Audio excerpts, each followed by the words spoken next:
अब आप लोग देखेंगे कि अब सादिया बेगम की कंडीशन तो किसी को भी समझ नहीं आ रही कि वो ऐसी बातें क्यों करती है। कोई भी ये सोच नहीं सकता कि उसे तो दिमागी डॉक्टर की ज़रूरत है। वो दिमागी तौर पर ही हिल चुकी है, वरना अपने ही बच्चों से ऐसा सलूक कौन करता है। उसकी कंडीशन तो साफ ही नज़र आ रही है, लेकिन किसी को भी ख्याल नहीं इस बात का। बीना को तो डॉक्टर ने वाज़ेह बताया था, लेकिन अगर बीना सबको बताती है तो सारा इल्ज़ाम बीना पर ही आएगा।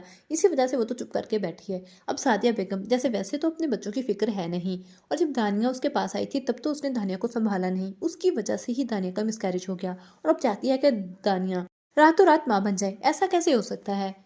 और दूसरी तरफ सानिया और अरबाज़ है कि उनकी मुश्किल ख़त्म होने का नाम ही नहीं ले रही।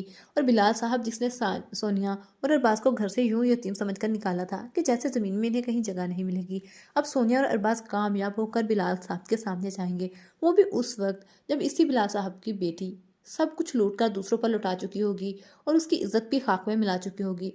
तब बिलाल साहब को समझ आएगी दूसरों की जिंदगियां बर्बाद करने का अंजाम क्या होता है। फिर इंसान अपने ही हाथों मारा जाता है।